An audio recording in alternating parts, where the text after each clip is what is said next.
let's dive into the fascinating history and popularity of the Creepy Crawlers Thingmaker toy.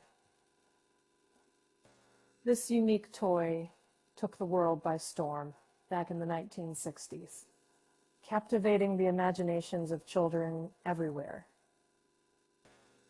The Creepy Crawlers Thingmaker allowed kids to create their own rubbery bugs, which might sound a bit odd to us today, but back then, it was all the rage.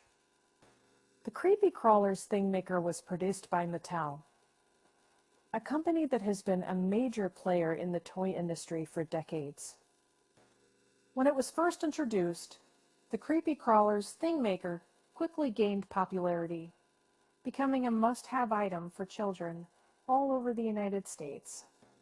It was seen as a creative and engaging way for kids to enjoy arts and crafts, while also indulging their fascination with creepy, crawly critters.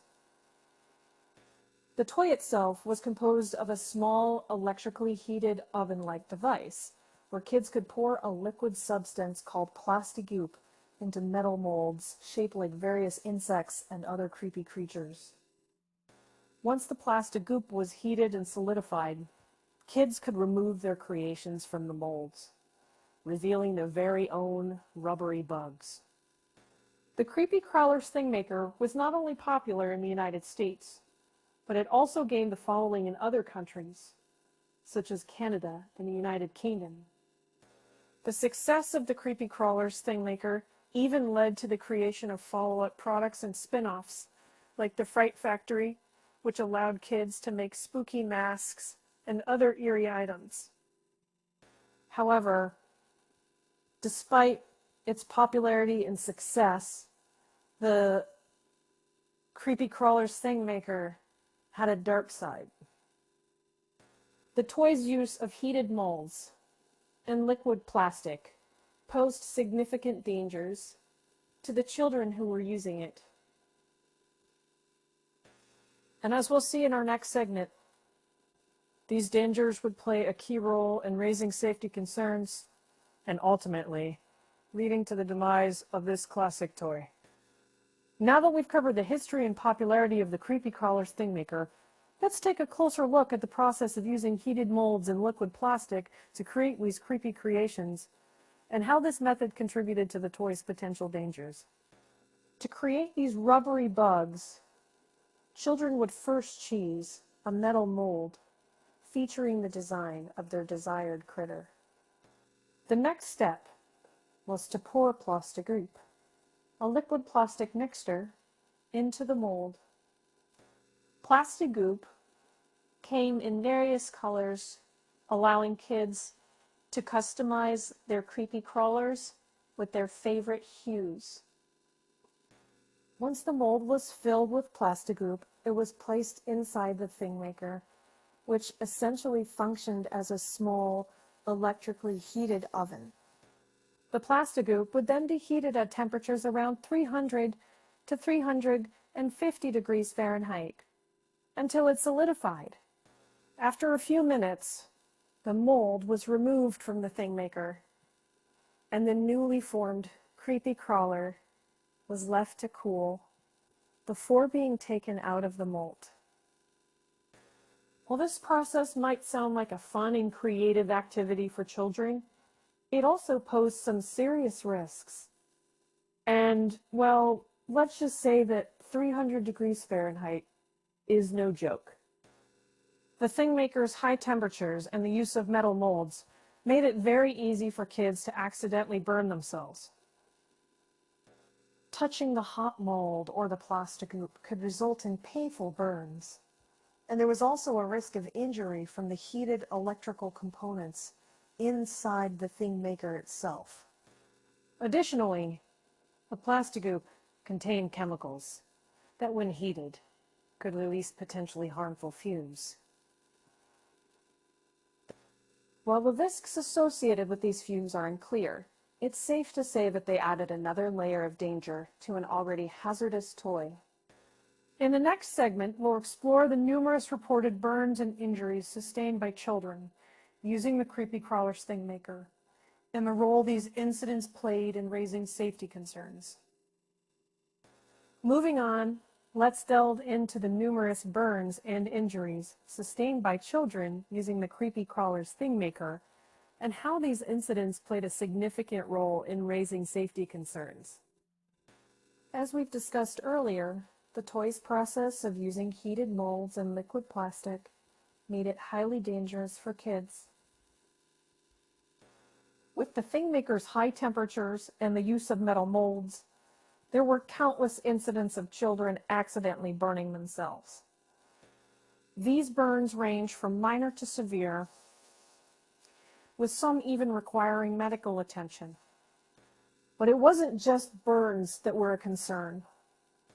The heated plastigoop and the chemicals it contained posed additional risks. When heated, the liquid plastic emitted fumes that were potentially harmful, and accidental ingestion of plastigoop could lead to serious consequences. As the number of reported incidents increased, the public began to take notice.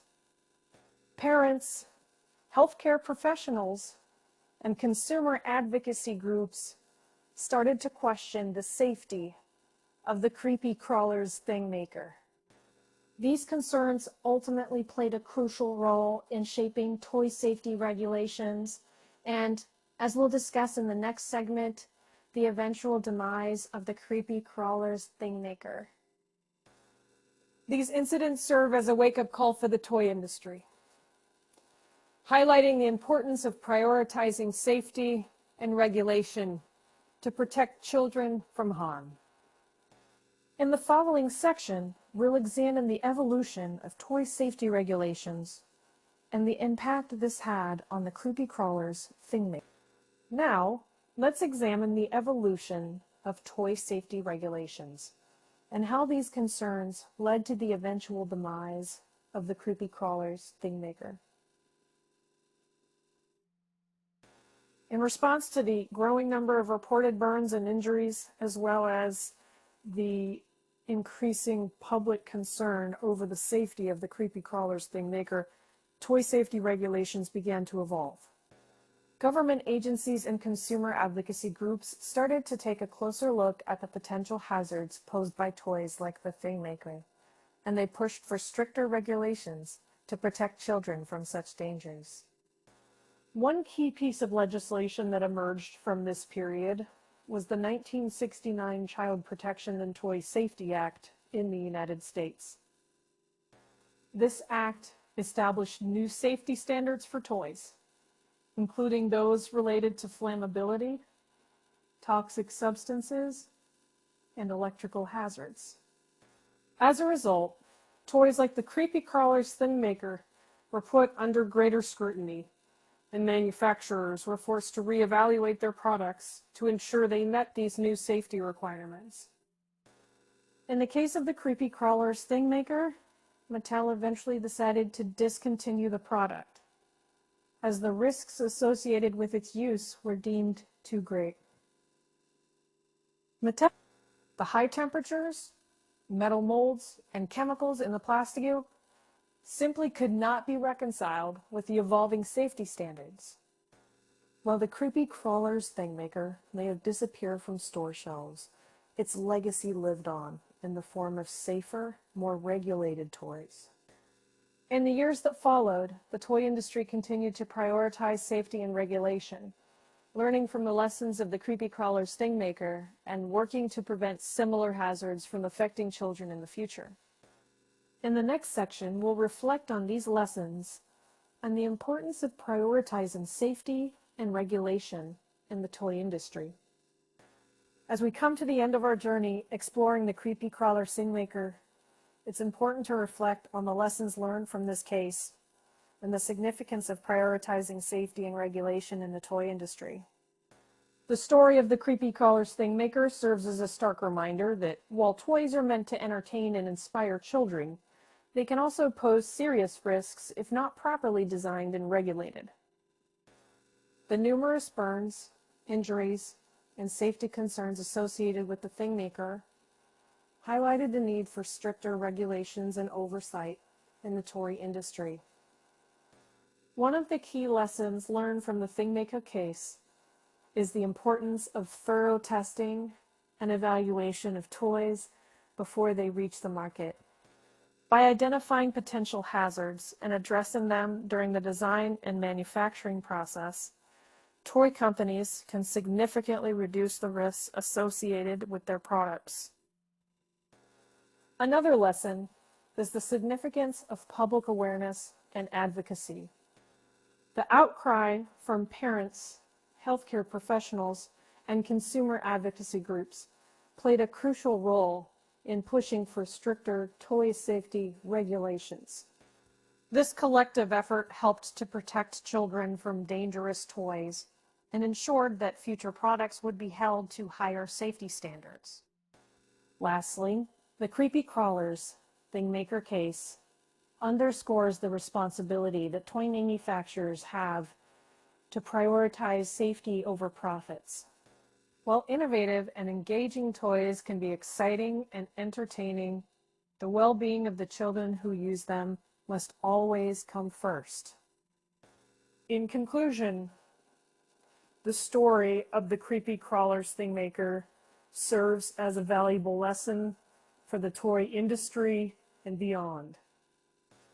By prioritizing safety and regulation, we can ensure that the toys our children play with are not only fun and engaging, but also safe and free from unnecessary risks.